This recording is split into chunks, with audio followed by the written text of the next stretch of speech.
Kapetan se obraća jedinici. U nedelju vežbat ćemo strojevi korak. Ako pre podne pada kiša, vežbat ćemo popodne. Ako popodne pada kiša, vežbat ćemo pre podne.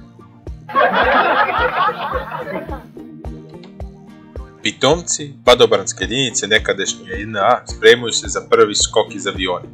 Kapetan prilazi desetaru pa kaže: da li je sve spremno za prvi skok? Jeste, druže kapetane. Da li ima dovoljno padobrana? Nema, druže kapetane. Dobro, podeli padobrane svima osim Bosancima. Njima objasni da padnu na glavu. Bili Mujo i Haso u vojsku BiH tokom rata u Bosni. I Hasu pogodi metak u nogu.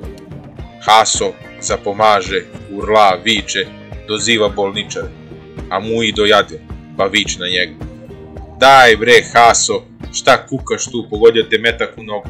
Vidi Husu, pogodio ga metak u glavu i opet ćuti. Ulazi kapetan u spavonu i pita: ima li ovdje neko da je elektroinženjer? Ja, javi se jedan vojnik. Od danas si ti zadužen za paljenje i gašenje svetla.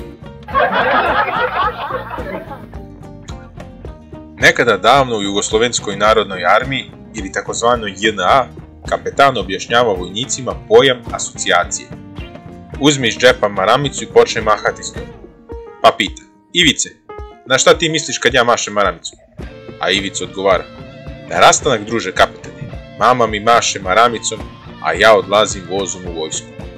Kapetan će na to: odlično, asocijacija je rastanak. Dobro, Marko, na šta ti pomisliš kad ja mašem maramicom?